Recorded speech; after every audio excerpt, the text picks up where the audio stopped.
What is going on, beautiful people? I am Lee Hammock, the diagnosed self-aware narcissist known as mental illness, and welcome to another episode of A Narcissist Explains. Today's episode is going to be about my personal story, the diagnosed narcissist story to therapy, how I found out I was a narcissist, why I went to therapy, answering all those questions in one fell swoop. And I know these videos, so I've done this video a few times, y'all, and they don't do well. Interact with the video. You see it, interact with it, comment on it, just leave an emoji. You don't even have to leave a long paragraph comment. Just leave an emoji, thumbs up, heart eyes, thumbs down, whatever, a upward arrow, a stop sign, a yellow light bulb, something. Just leave a Christmas tree, leave something. You know what I mean? So y'all, I'm 37 years old. I've been in psychotherapy since October of 2017. And the way I got there, y'all, and it's just not one fell swoop, not one singular moment, y'all. I had to hit rock bottom to get there. But to hit rock bottom, you have to find out what my rock bottom looked like, what my narcissistic collapse looked like. You have to know my full story. So I don't have any memories before I was 7 or 8 years old. It felt like I personally woke up on my 7th or 8th birthday. And I closed my eyes during this, y'all, so I can just focus on telling the story, so I don't forget stuff. I keep looking around and stuff like that. So so it felt like I woke up. I was born on my 7th or 8th birthday, right? It felt like I knew everybody that was around me. My twin brother was there. He's not a narcissist. My twin brother was there. My mom was there. My aunt was there. My cousin was there. I remember everybody who was there, but I didn't know who I was. I knew everybody around me, but it's just like, I didn't know who I was. I feel like I was a blank slate, you know? And from the ages of 7 or 8 years old, I just feel like I was emulating a lot of people. I was trying to be a lot of people. I was trying to become a lot of other people, a lot of different people. You know what I mean? I felt like I was doing a lot of work on myself, trying to put the work in, trying to change who I was, trying to work on myself in my, trying to fit into society, because I felt like a little alien 8-year-old. You know what I mean? I felt different. I had a huge lack, like I said, a huge lack, but I had a lack of empathy, y'all. It was the lack of empathy was just kind of crazy. People used to get hurt on the playground. Another one of my earliest memories is of a little boy falling off the playground set. You know, it's like a little dome. It's like monkey bars, but it's like a dome. You can climb up and down and stuff like that, swing. He fell off of it and hurt his wrist. And I remember the teacher coming over there was like, well, recess is got to end. We got to get him inside. And I remember just being so angry at him and yelling and screaming at him, just like for getting hurt and ruining recess. And everybody was just like, what the heck? I'm yelling and screaming at him. And then we went in. I remember that. So growing up from that point right there, it's just kind of a precursor to the lack of empathy, and being the one emotion I knew how to express was anger. Everything else felt weird to express. I have all the emotions. I have every single emotion, y'all. I just don't. Anger is the easiest emotion to express. So it's like most narcissists. The narcissistic rage comes from. There's a term for narcissistic anger. It's called narcissistic rage. You know what I mean? So I felt this. I understand who I knew it. I always felt different. I always felt out of place. As I grew up and got older, I used to just copy what my brother did. I used to read magazines and behave like other people did. I would see other people's personality characteristics and personality traits that I enjoyed or that I was jealous of, and I would just emulate them. I would get around them, befriend them, and kind of just like soak in their personality and make it part of my own. And what you see right now, who I am right now, is an accumulation of everybody I've been around. I'm just like a melting pot of different personality disorder, different personality traits I've seen in other people that I enjoy. You know what I mean? I've done that. You know what I mean? That's where I am at right now. So I just tell this to people all the time, like this is just part of my story. Growing up, I felt weird. I felt different. The older I got, the weirder I felt. I could be in a room full of hundreds of people, and I feel like I was in there by myself. Like nobody in that room got me. Nobody in that room understood me. Nobody in that room was my friend. I was just like, I was a lone wolf pretty much. You know what I mean? I was a lone wolf howling, and nobody could hear me howl. Like, but seriously, I felt like I was a lone wolf. Like nobody got me. Nobody understood me and whatnot, So I grew up in I used to just read, like I said, I played sports. I did whatever it took for me to fit in. I'm funny. My sense of humor became my kind of tool to morph into any crowd. I could fit into any crowd because I had a bunch of useless knowledge from reading magazines back in the early 90s and the mid 90s and the early 2000s. Just reading magazines to fit in with people, to understand people and whatnot. You know what I mean? So we got to that point, y'all, where I felt like I was a different person growing up, I felt out of place, like a little alien. And now I started dating and stuff like that in my adulthood. It's just like all my relationships kept ending the same way. I would be madly in love with somebody. I would do so much stuff. I'll be madly in love with them. I would do a lot of stuff, and then I would just log out of the relationship. I would wake up one day and I would look at that person differently. I'm like, now I don't love this person no more. And I would do whatever it took to get that person to break up with me, so I didn't have to be the one to break up with them. I would reverse discard a lot of people in my life, and in my relation, I remember meeting my son's mom working at a Blockbuster Video. I was like, okay, she's perfect for me, And one day, woke up, everything was different. Well, we had a son. You had a son then, So I was just like, I don't look at the world the same anymore. I don't view anybody the same anymore. Everybody looked different. Everybody felt different. Everybody behaved differently to me. It was just a different aspect of things. It's a completely different world. So the older I got, the more my relationships ended the same way. It was just super frustrating. I was a good athlete in college, good athlete in high school, had some offers to go to college to play sports, but I was paranoid as hell. I was scared, didn't go play no sports. Had a great GPA in high school, didn't go directly to college. I was lazy. I was just out of it. I did not know who I was and what I wanted to do. And it held me back for so long. I would blame everybody else for holding me back. It was everybody else's fault. I didn't go to college. It's everybody else's fault. I didn't go to play sports nowhere. It's everybody else's fault. I know it's my fault now at 37, but at 18, 19, it's everybody else's fault. 19, 20, 21, 22, everybody else's fault. And the cycle continued. And I met my wife when I was 25 years old. Met her on Facebook, y'all. I told y'all, watch out for them narcissists on Facebook. They out there. Love bombed her. We ended up getting in together really quickly, falling in love really quickly. About a year later, we were living together. Getting married, kids and stuff like that. So, and my relationship with her went the same way. I just woke up one day, looked at her. I didn't care about her the same anymore. But I was old enough to be frustrated. I was like, I'm tired of why does this keep happening? What is wrong with me? I blamed her. She lied to me. Something about her. It's her fault. But it was me. I was like, what is wrong with me? Didn't know. And then as our relationship progressed, and I was getting erratic, y'all. My behaviors were getting erratic.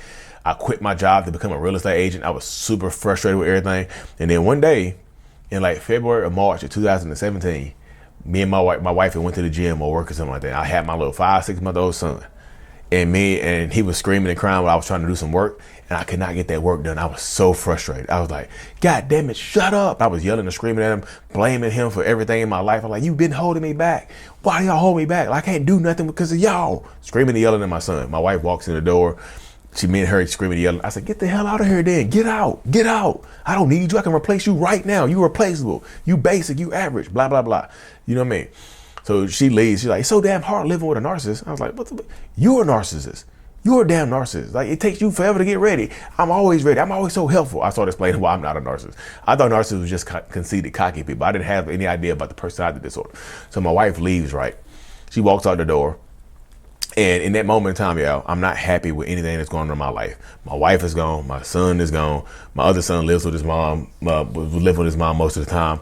My job I was struggling at real estate. Now I was still in the warehouse. I was still in the warehouse right there. I quit my job. I took the real estate exam. I had got my real estate license. I hadn't quit just yet. I was about to quit. I was frustrated because I wasn't getting any leads in real estate. I didn't have a college degree at the time. Like, y'all, was so frustrated. Like, nothing was going the same. Like, my wife was gone. It's just everything, like no college, no nothing. Like, I was pathetic. I was nowhere near where I wanted to be in life. And I was like, why in the hell did she, again, all that stuff happened. And I was just like, why in the hell did she call me a narcissist? At the end of the day, I was like, why in the hell did she call me a narcissist? So I got on psychology today. I Googled narcissist. And you Google narcissist. You type narcissist into Google right now. I'm going to type narcissist into Google right now. Narcissist. Enter. It comes up, right? You look at it. You look down. And over there, like, you scroll down, it says narcissistic. Did you mean narcissistic personality disorder? Scroll down. It's like, I was like, wait, what? What is this? Did you mean this? I was like, I didn't mean this, but let's click on here. So I clicked on it. Boom. All the stuff that I read on here, I was like, oh my God. This stuff makes so much sense as to why my mind works the way it does. I'm like, have an unreasonably high sense of self-importance, require constant excessive admiration, feel they deserve privileges and special treatment, expect to be recognized as superior even without achievements. I thought I was better than everybody. Yeah, I'm telling you. It was such a cathartic moment and such a frustrating moment at the same time, because at least in that I was like, damn, this is me. I'm a narcissist. But you know what I mean? At least I have the answers. At least I know why I behave the way I behave, why I act the way I act. It was like an awakening. It was a blessing, a gift and a curse at the same time. You could take it how you wanted to. I was just like, I could take this and let it beat me down, and feel sorry for myself, or I could take this and let it be the catapult to making me a better person, to living a better life, to living a better existence. And you know what I chose? I was just like, I texted my wife. I was like, look, I'm gonna go to therapy. This is all I can do. I was like, this. They said therapy is the only way to help. I'm gonna go to therapy. I am a narcissist. I don't know if she still has those messages, but I damn sure text her and it's like, I'm a narcissist. You know, this is me. There's only one. I can go to therapy. And I didn't go to therapy right off. She had moved out, but she came back a couple of days later. She left more than one time, y'all. I know somebody called me a liar in my messages when they're like, you said your wife only left once and she came back, blah, blah, blah, and you went to therapy. But my husband, he caught a lie in the story. I'm like, no, my wife has left more than once, so it's not a lie. But the first time she left was when narcissist stuff came up. So March, she came back in like March of that year. I quit my job and became a full-time real estate agent in April. I joined some self-aware narcissist Facebook groups. I didn't know what the hell to do. I was like, I'm gonna go to therapy, but like, how do you find a therapist? So I joined some self-aware narcissist Facebook groups. That's the first thing I did. And I joined those groups, and I was just quiet. Surprisingly, y'all, I was super quiet in those groups. I was super quiet in those groups. I didn't talk much. I just watched what people posted, and it made me feel less alone. I was like, damn, there's more people out there like me that get me, you know. But then like a few months went by of me being in those groups. Yeah, I was working on myself. I was okay. I was doing better, but not, you know, still quite toxic, still aggressive, still not, you know, still the same person. The only thing I did was I knew I was a narcissist. So October of that year, my wife came to me. She was like, what happened to the therapy you were going to do? And I got into the group and I asked how you found a therapist. And I'd be damn, get into the group and they's like, hey, get on Psychology Today and search for therapists in your area. So I got on psychologytoday.com, the website, and I searched for therapists that specialized in personality disorders. There's a lot of people that work with personality disorders, but you have to find somebody whose specialty is personality disorders, like whose specialty is personality disorders. You know what I mean? Let me see. Whose specialty is personality disorders, because that helps. That means they specialize in it. It's not just one thing. You know what I mean? My therapist says it says specialties. The number one specialty she has is personality disorders, followed by mood disorders and then relationship issues. But she has issues. She handles a lot of other stuff. But she says specialties, narcissistic personality disorder, and all kinds of stuff. And I reached out to her. I said, I'm 99.5% certain I have narcissistic personality disorder. And since becoming aware of it, I'm down. My self-destructive thoughts are destroying me. I'm exhausted. And then she messaged me back, went in there, signed up for therapy, went in there a couple months later, actually got diagnosed. And then the rest is kind of history, y'all. Been in therapy since October 2017. And then like literally, like, it's been a wild ride. You know, I've had a lot of clarity. And the reason that therapy doesn't work for everybody, y'all. I'm gonna be real with you. The reason why therapy has worked for me is because I went in there and I was open and honest with it.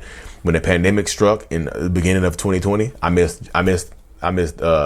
January, February, March, and my wife left in April of 2020 because I started to regress. She left. I started treating her badly again. I regressed. She left again, and she came back in like May. I went back to therapy in March. I went back to therapy in like April. Told the therapist my wife left. Got more open, got more honest, got more real. And I got vulnerable in therapy, y'all. I cried in therapy. And then like 3 years later, like was it 2020? 3 years later, just a couple weeks ago, I took another psyche eval just to see where we were at. And yeah, still a narcissist, but super high on paranoia and schizophrenia. And it helps to know. It just helps to know, y'all. I'm not schizophrenic, don't have paranoid personality disorder, just general anxiety, which causes the paranoia to kick in. So that is my story in a nutshell, y'all. In a nutshell, 14 minutes right now. Y'all, if y'all like this story, like I said, I just felt different. I feel at peace now because I know I have a personality disorder. So many people like to suffer in silence. I got tired of suffering in silence. I was the first person in that group to start becoming the first person in the Self-Aware Narcissist Facebook page to just start talking about it on a personal level. And a lot of people in those groups don't like me now. A lot of people on Reddit don't like me now. And I don't give a damn. You know what I mean? Lee Hammock pandering the women back. So my platform exists. I'm the biggest self-aware narcissist on the damn planet. You know what I mean? And there's other people who started their pages to try to combat me. Their pages wouldn't exist without mine. I'm just like, yo, you don't like me, but your page exists because of me. You see what I'm saying? I'm out here paving the way for you to feel comfortable enough to open your mouth and say, hey, I have a personality disorder. Let me give you my perspective. So people don't like me, but their pages exist because of me. You see what I'm saying? They was sitting in little Reddit pages and discords and shit like that, just talking amongst themselves. But Lee Hammock got their minds buzzing. I hate how he's spreading the stigma and start your own pages. Cool. I share pages and videos of people who don't even really like me, y'all. That's how much I just care about getting people out there to be more open with their personality disorders in their therapy. I share stuff with people who don't even like me. Seriously. You know, I've shared stuff about people. I look on Reddit, people talking shit. I was like, oh, I know this person. That's funny. But still share your stuff. I don't care. Because I would rather the message get out there in my message might not reach as many people as your message because people vibe with you better. But my last message in there before I close this long video out, y'all gonna be talking for 16 minutes on here. Take your ass to therapy. If you feel different, you might be different. Go to therapy. You know what I mean? Go to therapy.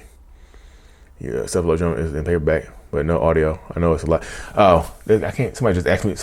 Send me a message on my Apple Watch asking me to make the self-love journal into an audio, but it's not an audio, y'all. It's not. You can't. Self-love journal's right here. Check it out on Amazon. Go to therapy, y'all. Thank y'all for tuning in. This is my story. Goodness gracious. If y'all want to know, share the video, like it, comment on it, do what you need to do.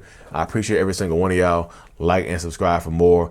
And Mental Illness is out. Peace.